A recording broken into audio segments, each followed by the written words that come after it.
नमस्कार, the wire में आपका स्वागत है। मैं हूं आरफा खानम शेरवानी। द वायर की टीम यहां श्रीनगर में मौजूद है। राहुल गांधी की भारत जोड़ो यात्रा यहीं पर खत्म हो रही है और ये जानना भी बहुत अहम है कि पिछले 150 दिनों में किस तरह से भारत जोड़ो यात्रा का देशव्यापी असर क्या रहा। लेकिन कश्मीर क्योंकि राजनीतिक के हिसाब से भी देखें, सामाजिक हिसाब से भी देखें, भारत की जो विदेश नीति है उसके हिसाब से भी देखें तो काफी संवेदनशील मुद्दा है। किस तरीके से यहाँ पर भारत जोड़ो यात्रा को देखा गया जम्मू कश्मीर में, खासकर कि राहुल गांधी के साथ जम्मू कश्मीर के 3 पूर्व मुख्यमंत्री भी उनके साथ इस यात्रा में चले, इस यात्रा में उन्होंने भाग लिया।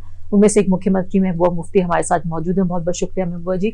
आपका ट्वीट में पढ़ी थी, आप कह रही थी ये तो बिल्कुल एक ताजा हवा के झोंके की तरह राहुल गांधी यहाँ आए हैं। और आपकी एक बात मुझे बहुत अहम लगी और शायद मुझे लगा कि पूरी यात्रा को आपने समेट दिया उसमें, वो ये था कि 2019 के आर्टिकल 370 हटाए जाने के बाद पहली बार कश्मीरी लोग इतनी बड़ी तादाद में सड़कों पर आए। बिल्कुल सही है ये कि जो 2019 में जो यहाँ हालात बने हैं तब से लेके आज तक जो लोगों के ऊपर यहाँ जुल्म सितम हो रहे हैं, जो लोगों को खामोश किया गया है, समझ लीजिए जो एक कब्रिस्तान में तो कम से कम या शमशान घाट में आप लोगों की सिसकियाँ सुनते हैं, रोने की आवाज़ सुनते हैं, यहाँ उस आवाज़ को भी बंद किया गया है।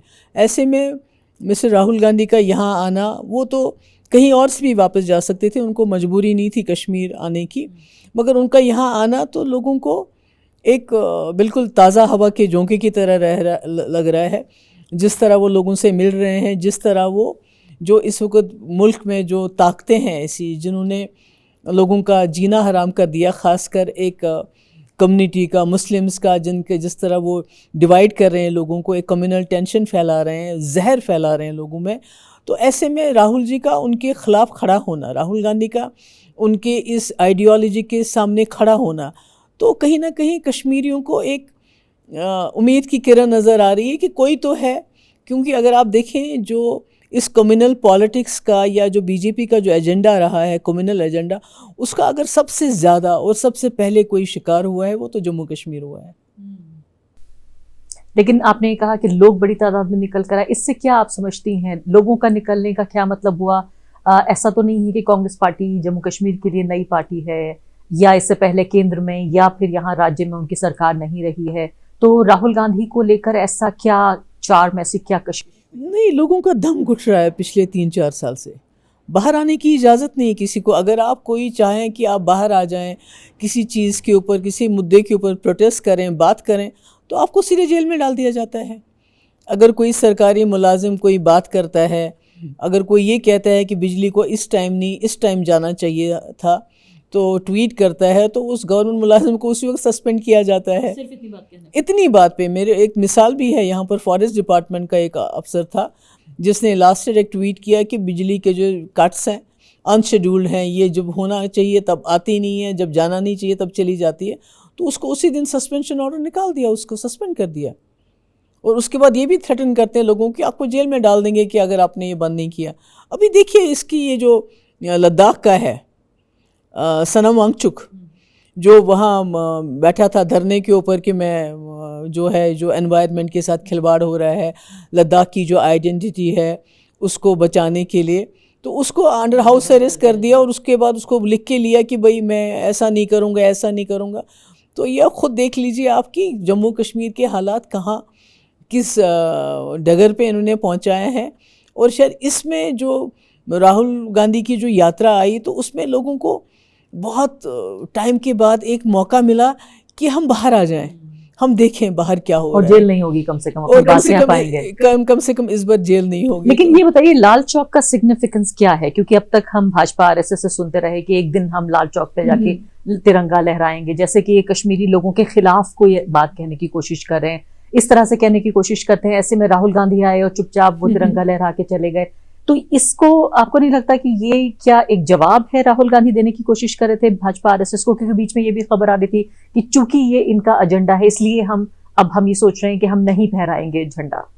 आप इसे किस तरह से देखती हैं? कश्मीर होने समझती हूँ कि जो आप भी जानती हैं, सुना है कि जो सबसे पहली बार 1948 में जवाहरलाल नेहरू ने झंडा लहराया था और ऐसे माहौल में लहराया था कि लोग उस वक्त खुशियाँ मना रहे थे, जोश था, जश्न था लोगों में।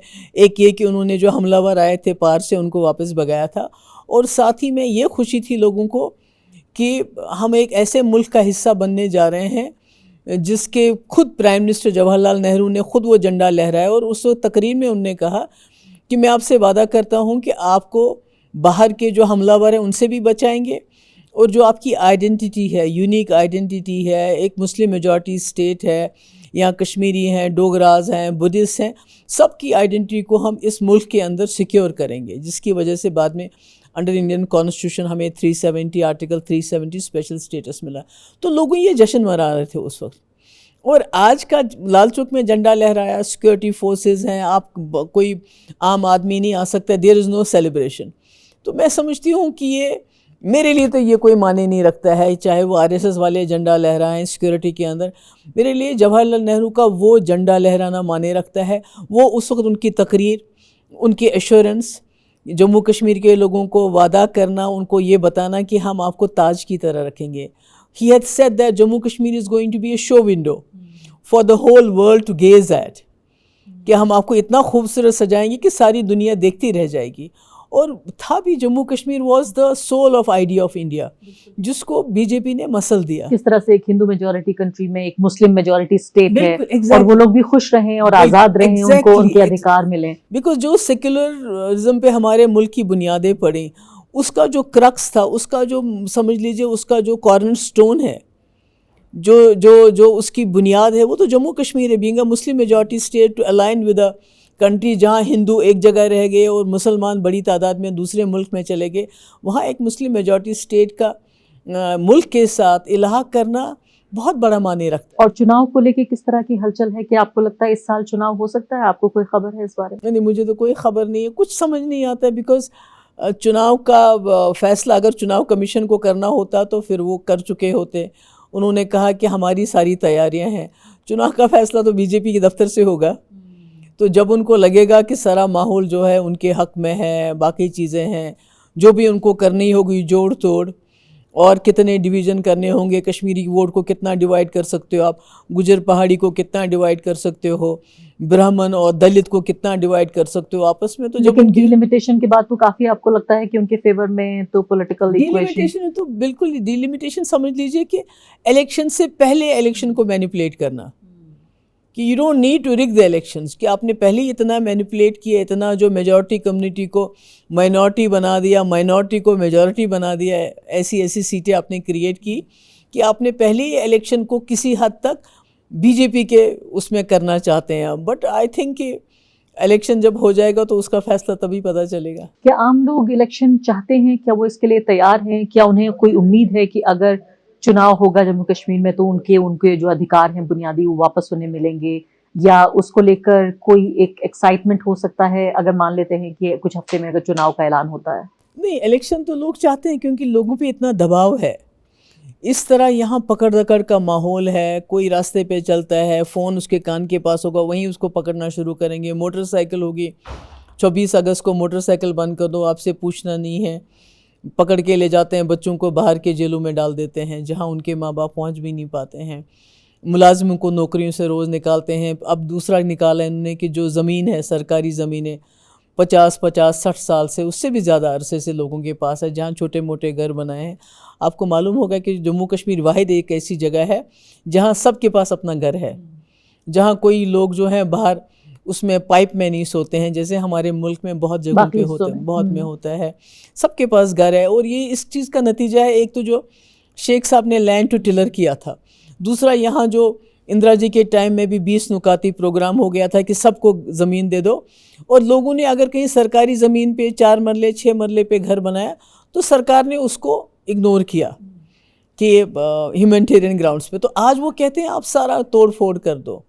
तो इस तरह से हर चीज़ से लोगों को तंग किया जाता है, और सुनवाई कहीं नहीं है, किसके पास जाएं। लेकिन क्योंकि लाट साहब हैं जी, आप पहले हमारे जो गवर्नर साहब हैं वो वाइस रॉय हैं, he is acting like a vice Roy, क्योंकि वो जो रोज़ वो डिक्टेट्स देते हैं, रोज़ वो नए नए ऑर्डर निकालते हैं, वो यहाँ के लोगों के ऊपर मुसीबत जान बन गए हैं। गरीब हो अमीर हो सबको, देखिए होटल वाले उनको बोलते हैं आप होटल खाली कर दो, ज़मीन खाली कर दो। मैं अगला सवाल पूछना चाह रही थी कि यहाँ की मुझे भी पता चला कि ये भी एक बड़ा मुद्दा बन रहा बिल्कुल, है बिल्कुल। कि जिसमें जिन लोगों के ऊपर 40 साल या उससे ज़्यादा की लीज थी, जिनके पास वो एक्सपायर हो रही है तो उसको खोला जा रहा है बाकी लोगों के लिए। लेकिन अगर मैं इस मानती हूँ कि नॉन जो कश्मीरी आइडेंटिटी के लोग हैं, अगर वो इस बात को समझना चाहें कि भाई होटल का के लिए ऑक्शन क्यों नहीं होना चाहिए, या जो जम्मू कश्मीर की, मैं समझती हूँ कि एक यूनिक आइडेंटिटी को प्रोटेक्ट करना तो जरूरी है, लेकिन आपको नहीं लगता इससे बिजनेसेस आएंगे, कंपटीशन बढ़ेगा, खुशहाली होगी? मुझे ये बताइए, 370 ख़त्म करने को अब 3-4 साल हो गए, कौन सा बिजनेस आया, कौन सी इंडस्ट्री आई? हालांकि इन्होंने इतनी सारी ज़मीनें, जो सरकारी ज़मीनें इंडस्ट्रियलिस्ट को रख दी है, कौड़ियों के दाम देना चाहते हैं, पर कोई आता नहीं। क्योंकि जब तक आप जम्मू कश्मीर में बुनियादी माहौल को ठीक नहीं करोगे, लोगों को एक सेंस ऑफ सिक्योरिटी नहीं दोगे।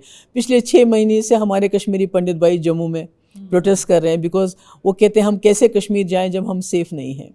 तो ऐसे में जो यहाँ जो ये ज़मीनें जो खाली कराई जा रही हैं, होटल्स की लीजेस ख़त्म की जा रही हैं, इसका वही मकसद है जो पूरी कंट्री में है। जैसे कंट्री में जो बड़ी बड़ी जो हमारे PSUs थे, जो कंट्री ने इतने सालों में बनाया था, चाहे वो रेलवेज़ था, एयरवेज़ था, बाकी चीज़ें था, LIC था, BSNL था, वो सब जो है बड़े बड़े जो आपके कॉरपोरेट हाउसेस हैं उनको बेचा। तो ये भी गुलमर्ग एक ख़रीद लेगा, एक पहलगाम दूसरा ख़रीद लेगा, कोई तीसरा ख़रीद लेगा, कोई जो बड़े बड़े इनके दोस्त हैं जो कॉरपोरेट हाउसेस हैं, उद्योगपति हैं, वो ख़रीदेंगे। तो यहाँ के लोग कहाँ कम्पीट कर सकते हैं उनके साथ? लेकिन बाकी जो देश का हिस्सा है, रेस्ट ऑफ इंडिया जिसे हम कहते हैं, उसमें तो इस फैसले को लेकर इतना ज्यादा लोकप्रियता, पॉपुलैरिटी नरेंद्र मोदी की बढ़ गई है कि 26 जनवरी के दिन एक स्पोर्ट्स कॉम्प्लेक्स में मैं देख रही थी कि वहां बाकायदा 370 को लेके गाने बने हैं कि कैसे गद्दारों को सबक सिखाया गया, और रिपब्लिक डे के मौके पर वो गाने गाए जा रहे थे कि देखिए कश्मीर से 370 हटा लिया गया, जो वादा किया गया वो निभाया गया।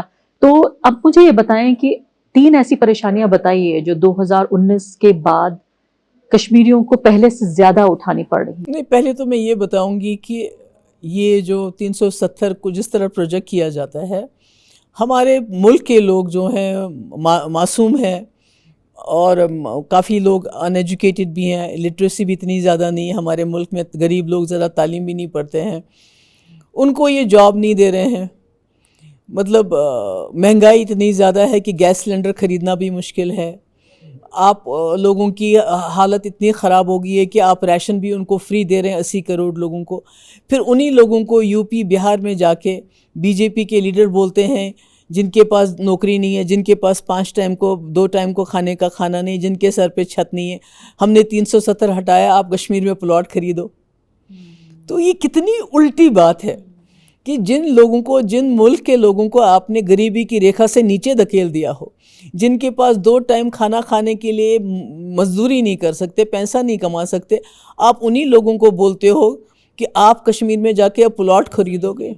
और सुनने में बदनुमा लग सकता है, लेकिन प्लॉट के साथ साथ एक और बात कही गई, एक हरियाणा के एक नेता ने कि भाई गोरी लड़कियां हैं कश्मीर की, उनसे शादी कीजिए। मेरा ये बात करने को, दोहराने को दिल ही नहीं करता है कि एक रियासत का लीडर हो, चीफ मिनिस्टर हो, और वो फिर इतनी जलील, इतनी नीची बात करे, तो मैं इस बात के बारे में बात ही नहीं करना चाहती, इससे दिल खराब हो जाता है। महबूबा जी, ये बताइए कि फिलहाल अब आपको किस तरह का भविष्य नजर आ रहा है? अब देखिए कि जो यहाँ बेरोजगारी के हालात हैं वो पहले से ज्यादा खराब हुए, जो 370 हटाने के बाद, पिछली बार मुझे याद आया तभी मैं आई थी यहाँ पर, और तब से अब तक कुछ ही घंटों में मैंने देख लिया कि हालात कितने बदतरीन हो गए हैं। तब शायद एक ये था कि उससे पहले, ठीक उससे पहले 370 से पहले ऐसा नहीं है कि सब कुछ परफेक्ट था, लेकिन इतने बदतरीन हालात नहीं थे। अब इसको कहाँ जाते हुए आप देख रही हैं इस पूरे हालात को? देखिए, एलिनेशन तो बहुत ज़्यादा बढ़ गया है कि जो लोग, 2 हिस्से थे लोगों को। एक तो ये था कि जो अलहदगी चाहते थे, उनकी तादाद इतनी ज़्यादा नहीं थी, और दूसरे लोग थे जो मुल्क के साथ रहना चाहते थे एक बाइज़्ज़त तरीके के साथ, कि वो अपना सर उठा के इस मुल्क के अंदर जिए, जो हमारी ऑटोनॉमी हो उसको बरकरार रखते हुए। हमारे पास क्या था? एक छोटा सा झंडा था, एक तो मुल्क का झंडा, उसके साथ एक झंडा, एक हमारा मुल्क का आइन, और जम्मू कश्मीर का एक आइन था कि हम अपने कानून खुद बनाते थे। तो हमारे से तो किसी को कोई तकलीफ़ नहीं थी, बल्कि जो लोग अलहदगी चाहते थे उनको हम समझाते थे कि देखो, एक मुल्क ऐसा हिंदुस्तान है जिसमें हमें अपनी ऑटोनॉमी मिली है, अपना झंडा मिला, अपना आइन मिला है, अपनी असम्बली कानून बनाती, और हमें क्या चाहिए? अगर कोई कमी पीछे है वो भी हम ले लेंगे। बात हालात तो तब भी अच्छे नहीं थे, टेररिज्म तो तब भी था, जॉबलेसनेस तब भी थी। नहीं, मैं तो कहती हूँ कि एक जो लोगों की एक परसेंटेज तो नाराज़ थी आपसे, मगर एक बहुत बड़ी परसेंटेज तो मुल्क के साथ थी ना। मुल्क की जो है वकालत करती थी यहाँ पर। मेरे जैसे लोग मुल्क की वकालत करते थे कि हिंदुस्तान बहुत अच्छा मुल्क है, बहुत प्यारा मुल्क है, हमने एक मुस्लिम मेजॉरिटी होने के बावजूद हमें स्पेशल पावर्स दिए गए हैं, हमारे सेफ गार्ड्स हैं, बाकी चीज़ें हैं। तो जब बीजेपी ने सबको मसल दिया, जब सबको ख़त्म कर दिया, उनको हासिल क्या हुआ? महबूबा जी, आप जो हैं वो जम्मू कश्मीर जो अनडिवाइडेड स्टेट था, जो स्टेट था जब यूनियन टेरिटरी नहीं, उसकी आखिरी आप मुख्यमंत्री रही, तो इतिहास में तो आपका नाम दर्ज है। लेकिन कभी जब पन्ने पलटती हैं तो आपको दुख होता है कि आपको बीजेपी के साथ अलायंस नहीं करना चाहिए था। क्योंकि कई लोग, खासकर मैं आपको बताती हूँ कि कश्मीरी, खासकर मेरे बहुत सारे लोगों से मुलाकात होती है, वो ये मानते हैं कि उनको यहाँ लाने का रास्ता, ये तो पता नहीं आपको पता था या नहीं कि 370 होगा, लेकिन मान लेते हैं कि ये आपको नहीं पता था, उसके बावजूद भी उनको यहाँ तक रास्ता देने का काम आपने किया। ये लोग तो खैर इतना आसान नहीं है लोगों को समझाना, पर मैं समझती हूँ मुफ्ती साहब का जो नज़रिया वो शायद इतना बड़ा और इतना लार्जर इंटरेस्ट है कि उसको एक आम इंसान नहीं समझ सकता। मुफ्ती साहब चाहते थे कि जो मोदी गुजरात से निकले हैं और प्राइम मिनिस्टर बन चुके हैं, वो जम्मू कश्मीर को एक मोदी जी को एक क्या कहते हैं उसको, वाजपेयी जी के रास्ते पे लाने का एक रास्ता दे रहे थे कि जो इंसानियत के दायरे में जम्मू कश्मीर की समस्या का समाधान करे। और जो हमने इनके साथ एजेंडा ऑफ अलायंस साइन किया, उसमें तो सबसे पहली चीज़ थी 370 के साथ हम छेड़छाड़ नहीं करेंगे। देखा मैंने आपका एजेंडा ऑफ अलायंस, उसमें अगर वो तो काफ़ी आइडियल था देखने में, but they agreed with that. इतना ही नहीं कि जब मैंने इनके साथ सरकार बनाई तो मैंने अपना एजेंडा चलाया। मैंने 12,000 नौजवानों की FIR वापस ली। मैंने पूरे हिंदुस्तान से, न सिर्फ बीजेपी के अरुण जेटली थे, राजनाथ सिंह थे, बल्कि सीताराम येचूरी, मिस्टर खरगे, गुलाम नबी आज़ाद साहब, ये शरद यादव जी, सबको लाया यहाँ बातचीत के लिए। लेकिन नरेंद्र मोदी का ट्रैक रिकॉर्ड तो इस तरह का नहीं था, चाहे वो हम गुजरात में उनका जब वो मुख्यमंत्री थे तब की हम बात करें, 2002 के दंगों की हम बात करें, 2014 के बाद भी जो उनका रिकॉर्ड रहा, वो कॉन्फिडेंस आपको कहाँ से आया कि इसको टेम कर लिया जाएगा? मुफ्ती साहब को कॉन्फिडेंस बहुत ज़्यादा था। उनको मालूम था कि मैंने वाजपेयी जी को अपनी जो उनकी अपनी एक एजेंडा था कश्मीर को लेके, जम्मू कश्मीर को लेके रास्ते खोलने का, डायलॉग करने का, पाकिस्तान के साथ बातचीत करने का, मैंने उनको आमादा किया। तो मोदी को जब वो प्राइम मिनिस्टर बनेंगे तो शायद उनमें एक बदलाव आएगा, क्योंकि जब इंसान को अफसोस है आपको, अगर आपके दोबारा वक्त मिले कि उस फैसले को पलटा जा सके तो आप नहीं करेंगे ये अलायंस? मैंने कभी इसके बारे में सोचा नहीं, क्योंकि मेरा अपने फादर के फैसलों पे इतना ज़्यादा यकीन और इतना मैं उनका इंटेंशन जानती थी क्या था इसके पीछे। तो मैं इसके बारे में I don't want to say that कि मैं ये मानने के लिए तैयार ही नहीं हूँ कि मेरे फादर जो हैं कोई चीज़ बिना सोचे समझे कर सकते थे। क्योंकि बीजेपी से एक एजेंडा ऑफ अलायंस साइन करवाना, एक इतनी बड़ी बात पे एग्री करवाना कि हम 370 के साथ नहीं छेड़ेंगे, और जब तक सरकार रही तब तक तो नहीं छेड़ा उन्होंने। और उनके तो पूरे एजेंडे में सोचिए अगर 3 अहम बातें थीं कि अगर RSS बीजेपी की सरकार बनती है वो भी इतने बड़े मैंडेट के साथ, तो वो यही करेंगे। तो वो कहते हैं हम तो अपने कॉल के पक्के हैं। एजेंडा ऑफ अलायंस नहीं, उनका जो मैनिफेस्टो है उसमें हमेशा आर्टिकल 370 लिखा ही रहा कि अगर सरकार बनती है तो आर्टिकल 370 हटाएंगे। तो अपने आप में ये भी एक बड़ा कॉन्ट्रडिक्शन था। नहीं, कॉन्ट्रडिक्शन तो है, मगर ये तो मुझे लगता है लोगों को अप्रिशिएट करना। जिस पार्टी ने 70 साल कहा कि हम 370 को हटाएंगे, वही पार्टी यहाँ पर सरकार बनाने के लिए इसके लिए एग्री करती है कि हम 370 को झूंका तू रखेंगे, उसके साथ छेड़छाड़ नहीं करेंगे। इससे बड़ी अचीवमेंट और मुफ्ती साहब की क्या हो सकती थी कि आपने BJP और RSS से ये मनवाया कि हम 370 को नहीं छेड़ेंगे। और 3 साल जो सरकार रही, मुफ्ती साहब 10 महीने रहे, मैं 2 साल रही, तो हमने छेड़ने नहीं दिया इनको उसके साथ। ये तो हमारी अचीवमेंट थी। और कोई भी हमने किसी भी पॉलिसी में, मैंने इनके 2 मिनिस्टर ड्रॉप करवा दिए कुठवा रेप के सिलसिले में। जब वो जिस तिरंगे की बीजेपी बात करती है कि जैसे बहुत रिस्पेक्ट करते हैं तिरंगे, उसी तिरंगे को लेके उन्होंने जो रेपिस्ट थे उनके हक में रैली निकाली। 2 मिनिस्टर मैंने ड्रॉप कर दिए। मैंने 1 महीने का सीज़ फायर इनसे करवा दिया। मैंने हुर्रियत के दरवाजे पे ये भेज दिए डायलॉग के लिए, भाई बातचीत करो। तो उसके बावजूद जब आप पलट के देखती हैं तो क्या आपको लगता है कि जिस तरीके से पहले आपके साथ सरकार बनी और फिर वो सरकार डिसॉल्व हो गई, फिर असेंबली इनके हाथ में आ गई, राष्ट्रपति शासन लग गया, आर्टिकल 370, ये सब कुछ ऐसा लगता है कि सब कुछ कैलकुलेटेड है, लिखा हुआ था 2 साल पहले कि ये सब हमें इसी तरीके से, ये रोड मैप हमें ये प्लान के तहत करना है। क्या ऐसा लगता है कि सोची समझी साजिश थी? नहीं, देखिए इन्होंने महाराष्ट्र में क्या किया, इन्होंने मध्य प्रदेश में क्या किया, ये तो हर जगह शॉर्टकट मार रहे हैं ना। कहीं भी सरकार, जहाँ पे ये सरकार में नहीं भी थे, कर्नाटक में कांग्रेस की सरकार थी, मध्य प्रदेश में कांग्रेस की सरकार थी, महाराष्ट्र में मिली जुली सरकार थी, तो वहाँ कौन सा रोड मैप था? ये जहाँ चाहते हैं सरकारें गिरा के वहाँ गवर्नर रूल या अपनी सरकार बनाते हैं। तो कश्मीर नहीं है, ये तो नहीं, मैं तो करते हैं ना, आइडियोलॉजिकल प्रोजेक्ट है ये तो। नहीं, पॉलिसी तो नहीं, वो तो बिल्कुल सही कह रही हैं आपकी। जो जम्मू कश्मीर में जो हो रहा है, जो ये बार बार कहते हैं कि हमने एक हिंदू राष्ट्र बनाना है, उसकी बुनियाद, उसकी शुरुआत तो कश्मीर से कर रहे हैं। वो तो बिल्कुल सही कह रही हैं आप, क्योंकि जिस तरह से लोगों को ज़मीनों से निकाल रहे हैं, घरों से निकाल रहे हैं, वो ज़मीनें जो हैं वो उसका एक पूल बना रहे हैं। कभी कहते हैं ये कॉलोनी बनाएंगे, कभी कहते हैं वो कॉलोनी बनाएंगे। हमारे कश्मीरी पंडितों को तो वापस ला नहीं पा रहे हैं, मगर और बाकी चीज़ों की बात करें तो उससे तो लगता है कि जो इनका एजेंडा है हिंदू राष्ट्र का, उसको कहीं ना कहीं ये जम्मू कश्मीर से ही शुरुआत करना चाहते हैं। जम्मू कश्मीर तो इनकी बिल्कुल वो बन गया है, इनके वो कहते हैं ना कि क्रक्स बन गया है। जो इनकी पॉलिटिक्स है, हेट पॉलिटिक्स, जो इनका इलेक्शन जीतने का जो सारा मसाला है, वो जम्मू कश्मीर से निकालना चाहते हैं। ये तो इलेक्शन हार रहे थे 2019 में, पुलवामा हो गया और अचानक सब कुछ चेंज हो गया। आज भी मुझे मालूम नहीं कि जब 2024 के इलेक्शन नज़दीक आएंगे तो जम्मू कश्मीर को किस तरह ये इस्तेमाल करेंगे, वन डजंट नो। क्योंकि अभी लोग इनके मुखालिफ हो रहे हैं, जो है इसको लेकर ओवरऑल जो भी हैं, लोग तंग आ गए हैं, बेरोज़गारी है, बेकारी है, महंगाई है, और अभी तो जो ये यात्रा का, इसका भी एक अपना एक इम्पैक्ट चल रहा है। तो लोग जाग रहे हैं, लोग सोच रहे हैं कि ये जो हमारे साथ हो रहा है सही नहीं हो रहा है। तो मुझे डर है। अभी देखिए कि लद्दाख में कोई 2000 स्क्वायर किलोमीटर ज़मीन चाइना ले गया हमारी।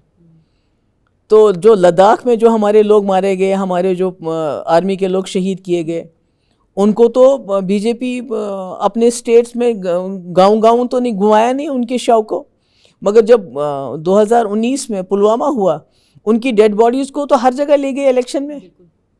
तो ये मुझे डर है कि जब से सवाल पूछना चाहती हूँ कि कश्मीरी पंडितों की जिस तरह से बेरहमी से हत्या की जा रही है, कुछ समझ में नहीं आ रहा है कि ये कौन लोग कर रहे हैं, क्यों कर रहे हैं, कुछ समझ नहीं आ रहा। क्योंकि बदकिस्मती से जब हमारे कश्मीरी पंडित भाई भी मारा जाता है यहाँ पर, तो उसको भी बीजेपी जो है पूरे कंट्री में बेचती है, सेल करती है नफरत फैलाने के लिए। देखो जी, मुसलमानों ने कश्मीरी पंडित को मारा, हालांकि यहाँ रोज़ मुसलमान मरते हैं। नहीं, तो अब तो इसको सेल करना मुश्किल हो रहा है, क्योंकि उन्होंने कहा था कि कश्मीर जन्नत बन जाएगा अगर आर्टिकल 370 हटा लिया गया, आतंकवाद की हम रीढ़ तोड़ देंगे, कमर तोड़ देंगे। लेकिन यहाँ तो उल्टा हो रहा है कि कश्मीरी पंडित दिन दहाड़े मारे जा रहे हैं। तब भी वो जो नफरत का जो है ना, जो उनकी नफरत की पॉलिसी है, जो वो जहर फैला रहे हैं, तो उसको तो उसमें तो उनको मदद मिलती है ना। तो इसलिए इनको, ये जो कश्मीरी पंडित हमारे लोग हैं, ये कैसे मारे जाते हैं, इनको कौन मारता है, ये अभी तक आज तक पता नहीं चला। क्या अंडरस्टैंडिंग है ये? आई डोंट नो, क्योंकि कई बार उन्होंने कहा कि हमने जी 2 लड़के पकड़े, उन्होंने इकरार कर लिया कि हमने कश्मीरी पंडितों को मारा।